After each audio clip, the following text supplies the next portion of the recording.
How many of you have been in talk therapy or are in talk therapy and you feel like you're being failed? Like it's just not working for you?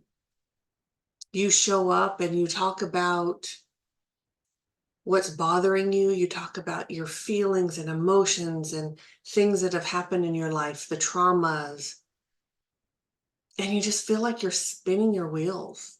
Like you just can't move forward. Or like me,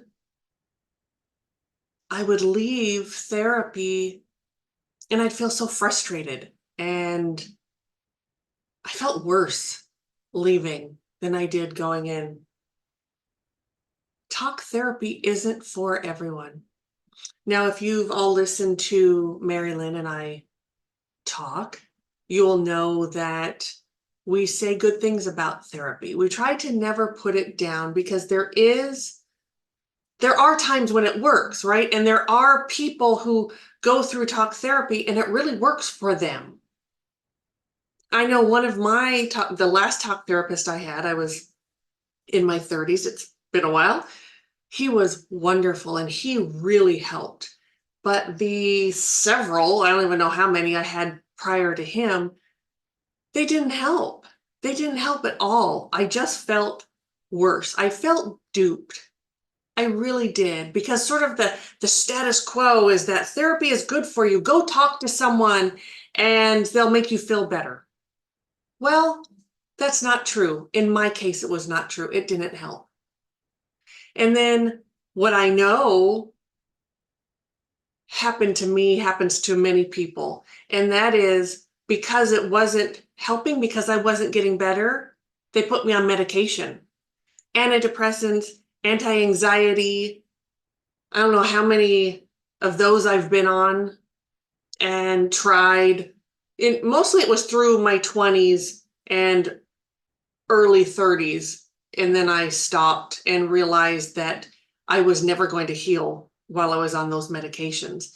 The medication just suppressed so much of my feeling and my wanting really to get the bottom of it. It just sort of takes you to this place where you're at this plateau and you just really don't think about it anymore, or it's not a big deal, or whatever it is. Like, it just didn't help me. How many of you have gone through the same thing and it's just not helping? Or you are right now, I would never tell anyone to stop doing medication, so I'm not saying that. I'm giving you my story, how it just didn't help.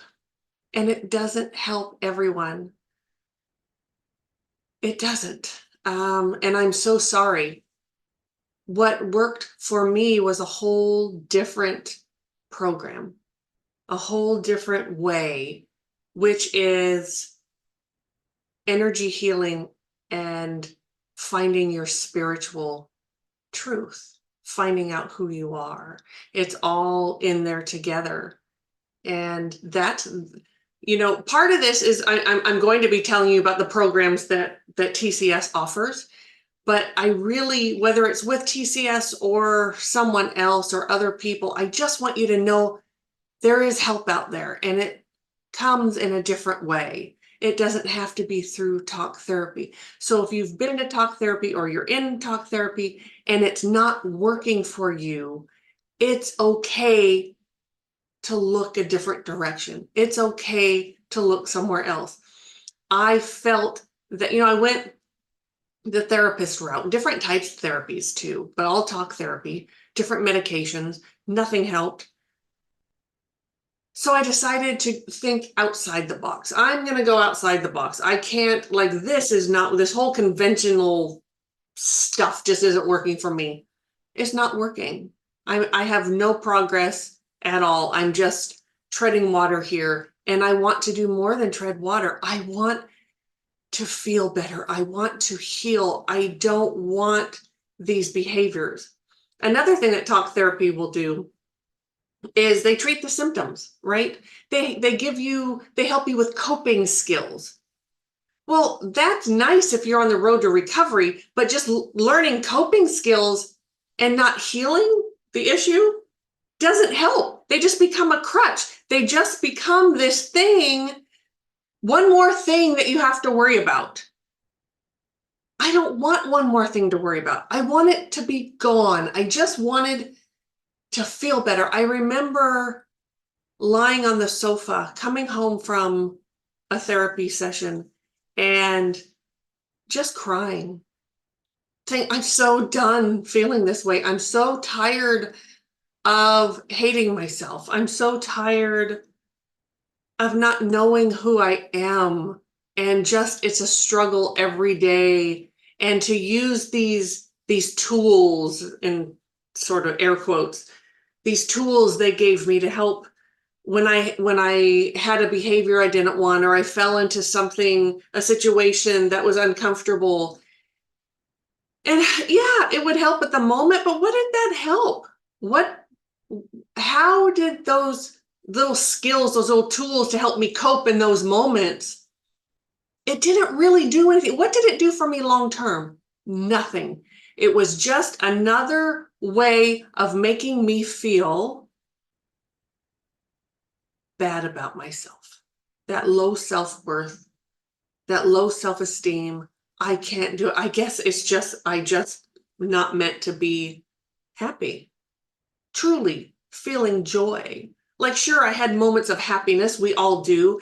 We all think things are funny. We all, there's times in there.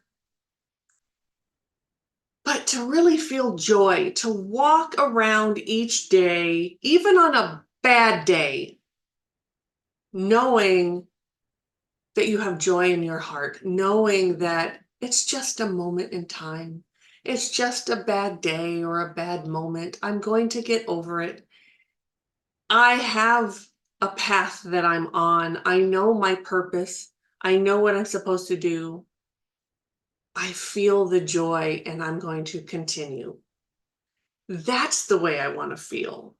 That's the way I want to know that life can be that joy is there. It's still within me. I'm just having a bad moment. Recently, recently I had ordered a new phone and it was to be delivered UPS. I was home and I didn't hear them all day, didn't hear the doorbell, anything, didn't hear it. Walk outside and there's a note on the door. We missed you. We'll try again tomorrow. Are you kidding? I was home. What the hell? It's not like I have some big, huge home that I'm not going to hear the door or the doorbell. The next day, exact same thing happened. Exact same thing. I walk out there to peek out the door and there's another note. I was furious, as you can imagine. Furious. I was so disappointed. I wanted my new phone. I wanted it. And they were there. They were on my porch. But they had to have my signature. They couldn't just leave it. So I called UPS. And they said, well, it was, so the first one was Friday. The second one was a Saturday. So now I had to wait till Monday, right? So I said, can they ring the doorbell? I will absolutely hear it if they ring the doorbell. We have like a security door. So if you don't, if you're kind of do a little wimpy knock, I may not hear it. You have to really knock or ring the damn doorbell. You would think they'd ring the doorbell, right? Anyway, same thing on Monday. Same thing. I go out there. There's another note on the door that we missed them. I was so pissed off. Was that from trauma? No. That's just having a bad frickin' day. And I had a bad day. 3-4 days in there. I was so disappointed. And that's life. And one thing I can tell you is now that I've been through as much healing as I have, it was just a bad day. I can look at it. Yes, I was mad. I was very upset. And I made some phone calls. And I think on day 3 it happened because I think it's because I complained and the driver just did it out of spite. And I should have waited, but I didn't. Anyway, he ended up coming back later that day and delivering it. And I didn't say anything to him. I wasn't really kind. I wasn't anything. I was still just really upset that whole thing happened. And then, of course, I felt a little bad. It's like, okay, I don't know his reason. I just assumed that he was lazy and whatever. And I felt a little bad. Those things happen. That isn't necessarily from trauma. I knew that I was still fine. I knew that my life still had meaning. I knew that I'm still a loving, compassionate person. I knew that, life is still good. When it's trauma and when it's in your wounding, you don't know that. Your life feels just like it's coming to an end. Your life feels really bad, and you start thinking they're doing it too. Like, yeah, I did think the guy on that Monday did it out of spite. But had it been real trauma, I would have played the victim. I am such a big, he hates me. I don't even know who this dude is, but that would have been the trauma, right? He hates me. I'm a victim. They're doing it on purpose and blah, blah, blah, blah. It would have taken me down and taken me out and taking to me that place where I end up feeling like I'm a piece of garbage and life is all my fault and it's never going to be better and blah, blah, blah. And I know some of you can totally relate to what I'm saying. And that wasn't it. So those days do happen, those times. But it's not the norm anymore. And I want it to not be the norm for you either. I want to tell you, those of you who have tried talk therapy and it didn't work, or it's currently not working, there is hope. There is more out there for you if you're willing to ask for help. Now, whether you come to TCS or you find another healer, that's really up to you. Interview that healer. So don't just go to any old healer. Don't just go because someone has a Reiki sign outside of their building, whatever, that they must be good at what they do. It doesn't mean anything. Or master Reiki practitioner or whatever. It doesn't mean anything. It just means they had more attunement. It does not mean anything. Find a good one. Now, I don't do Reiki. I do multidimensional energy healing. That's different. That is, in my opinion, it's above Reiki. There's more to it, but some people really like Reiki, and that's certainly fine too. One thing that I like about what we do is we get down into the trauma. You don't just come in just to feel better that day, which kind of is a Reiki thing, which one of the things that's really nice about Reiki. If you're really stressed out or something, go in there, have a treatment, and you can leave feeling so much better. You'll sleep better and all of that. What we do is healing. We get down into your stuff and we help you see the truth. We help you see what is real, what has been sort of made up by you to hide from the trauma. See the mask, get clarity on the masks that you wear, and move forward honestly. It's really about owning your shit, is what we say. I actually have a t-shirt and I didn't wear it today. I should have. It says own your shit. My daughter-in-law bought it for me. But it's really about acknowledging not just what happened to you, but how you've dealt with it. Taking responsibility for your actions.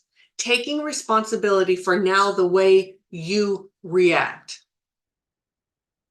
Because that's what we need to take responsibility for, right? We've all been victims, whether it was on purpose or not. I certainly have clients, my abuse was on purpose, but I've certainly had, and probably not all of it, but I certainly had clients where a parent was, did something and it wasn't, they weren't being malicious about it. They just, that was part of their wounding, or they needed something. They sort of put it on their kid, and then their kid ended up with, as an adult, has some weird behaviors around that. But it's getting real about it. It's finding out what really happened. At some point, really seeing it for just that person has their wounding too. forgiving yourself for it all happening, forgiving yourself for the way you've then reacted to it as an adult now, working through it, forgiving that person at some point. That's not what we do on day one. We don't go in there and try to forgive the person. You are looking to, you're setting yourself up for failure. If your main goal is to get in there to forgive that person, you're sort of setting yourself up to fail, because that's not the first step. There are many other steps before you can get to forgiving that person. You first have to understand it, what you went through, what they did to you, and even why they did it. But even why they did it, sometimes that can be a while before you want to go there. Like with my mother, all the abuse, it took me a while to be able to say, okay, she was a broken woman. She was so traumatized. She was trying to raise children in her sickness, in her mental illness, in her traumas. And I could say that now, but at the time when I was trying to heal, that did not make me feel better. I don't care why she did it. She just did it, and that's what I have to deal with. So acknowledging it, seeing it for what it really is, because we have memories of what it was, and those memories aren't always clear and truthful because we were hurt by it. Our memories can fail us.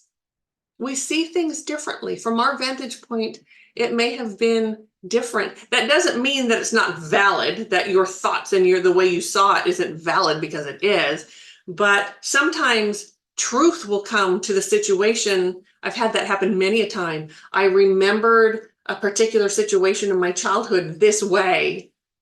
And then as I got into it and was looking at it, I went, oh, actually, that wasn't what happened, was it? That's not the way it really happened. And I was able to see the truth. And then go from there. Acknowledge that. Acknowledge how I got it wrong. Acknowledge the pain, the extra pain that I put myself through because I didn't see it the right way, or I chose not to. Sometimes I chose not to. Acknowledging it is so helpful.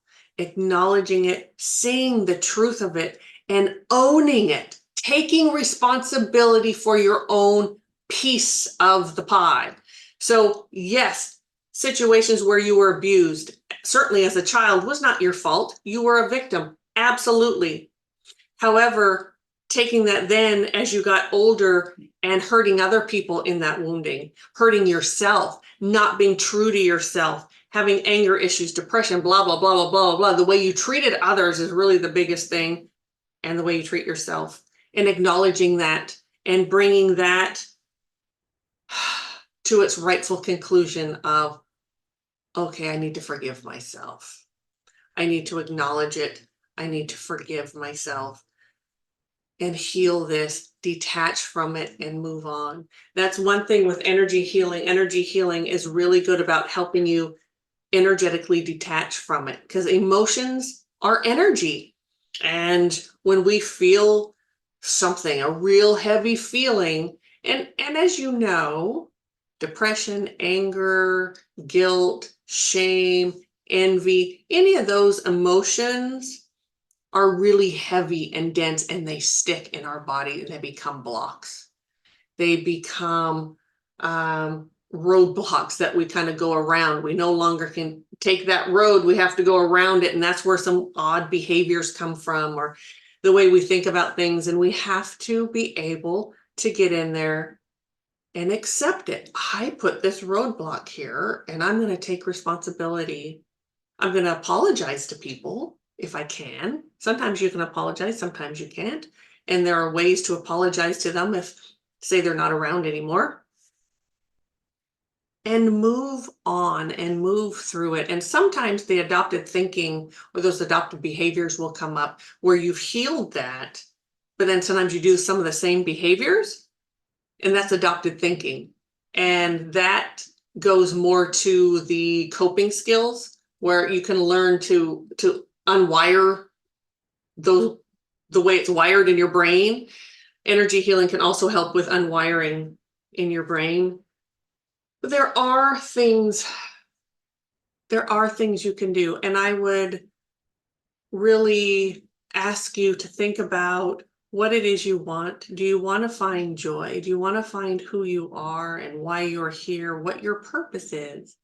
Do you want to just wake up every day and be grateful that you're still alive, that you are alive, and you go on today and doing more things, making people happy, volunteering, taking care of your family, whatever that is? I want you to feel the joy in that. I want you to feel like you matter, because you do. You matter. You matter a lot. And if talk therapy isn't working for you, then find another avenue. There are other ways out there. There are other things to do. There are other programs out there, because there are a lot of us that created other programs because talk therapy just didn't do it for us. And there's no shame in that. It works for some people or it doesn't. Or like me, it did and it didn't. I experienced both. I experienced all of that. I have not been on medications for years. Long time. I didn't need it. And I didn't really get down deep into my healing until I was done taking medication, until I was off it all, and I could really feel and I could really allow myself to go to those places that I needed to go to for healing. Now, I'm not telling anyone to go off your medication. That's between you and your doctor. I would never say that. If you feel like you need to be on them, then you need to be on them. I know people that they helped. They helped me at the time that I was on them. When I was in my 20s, I really believe they did help me then. I didn't feel like I had an alternative, and so that was what I did, and I don't regret it. However, I can tell you now that I'm glad that I tried something different, because then the healing really came now. So both Mari-Lyn and I have programs to help you heal and move through your traumas, to find who you are. You are a spiritual being having this human experience. I know we've all heard that before, and it's absolutely true. You should be happy. We're here to get hurt, then to heal, and to live our lives honestly and beautifully and out in the open. We're meant to have a voice. We're meant to speak truth. I'm not one of those people that believes in this is my truth. Well, yeah, I mean, what really sucks about that is that one time that was a beautiful saying. This is my truth. I can remember saying that during a lot of my healing. This is my truth. And it's now become this sort of crutch thing, this stupid, people use it for all different, this is my truth. They want to lie to you. They want to manipulate you. They don't want to own their shit. So what do? This is my truth. It's my truth. And it's such a sham. It's just so bad. We can't even use that term anymore, which is sad. But, that was beautiful. When I first started really healing, finding my truth was really important to me. And now I'll say things like finding my true nature. I found my true nature. I found who I really am. And that's good enough for me. I do want that for all of you. I really do. So I hope this helped me coming out and talking about this. And it's okay if therapy isn't working for you. It's really okay. I know it's like the thing to go to therapy. Talk therapy is where it's at. Well, it isn't always. And it's okay to interview people, to interview therapists, interview energy healers, anyone, psychics, anyone you go to. Take time and interview them. Take time to find out that they are who they say they are, that they can really help you, that you feel comfortable with them. I know that's a really big thing. People ask all the time, well, how do I find a good psychic, or how do I find a good healer? Interview them. That's how. And if they don't do free consultations, don't go to them. Just don't go. We do free consultations all the time. How else are people going to know if they want to come to us or not? All the time. 20 minutes. We answer your questions. You answer our questions. We get to know each other a little bit, and you decide whether you want to give us money for services or not. It's pretty simple. And I would say that with everyone, whether it's a doctor, a psychic, a healer, a therapist, whoever you're going to pay for a service, you have the right to ask questions. You have the right to question. You have the right to decide where you want to put your money and if it's worth it to you. Do your due diligence. This is your life. It's your hard-earned money. Find out. Ask for that consultation, interview them, ask them questions. Now, certainly if it's a healer, any sort of metaphysical, psychic, anything, ask what their ethics are. Do they have any? My first thing is, I don't read people without permission. That's part of my ethics. I teach that. I live by that. I tell people that. A lot of psychics aren't like that. A lot of psychics, you could say, what are your ethics? And they look at you like you have three heads. Like, huh? Ethics? What? They don't even know what that means. Ask questions. If you truly want to heal, you want to find joy, you want to find your purpose, you want to wake up every morning and be glad you're here another day, please reach out. Get some healing. Start to be honest. You have to be ready for it, though. You have to be ready. I know some people, they do like talk therapy because it doesn't really heal anything. There's that too. They just like, I'm a talker, so I could sit and talk to you forever. Some people like just to talk and it makes them feel better. They're not healing anything, but it makes them feel better.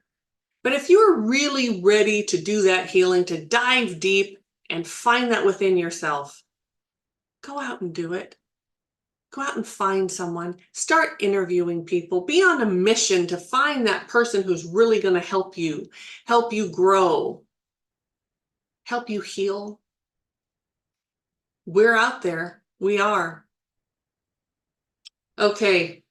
I think that might be it for now. I think I've probably bored you enough. You're all done with that. Thank you for tuning into Pam Ponders today. If you are, well, excuse me, wherever you're listening, please subscribe to the channel. Then if you're on YouTube, like and share and tell people about us. And we are so grateful. I am so grateful. Mari-Lyn's not with me today. Thank you, tuned in. And oh, don't forget Fred's Meds. Every Sunday, I put out a new meditation. They are healing. You get clarity. They're always different. There's always something there for you, though. Check out Fred's Meds. Come out every Sunday. I think there's about 29 of them now or something. Go back and listen to some of them. They're only about 20 minutes. Even if on the video, it might say it's an hour. That's just the music running. They're all right about 20 minutes long, and that's it. It's short, sweet, simple, and will kick your butt, too. They're really good. So, all right. Thank you so much for tuning in. See you next time. Bye.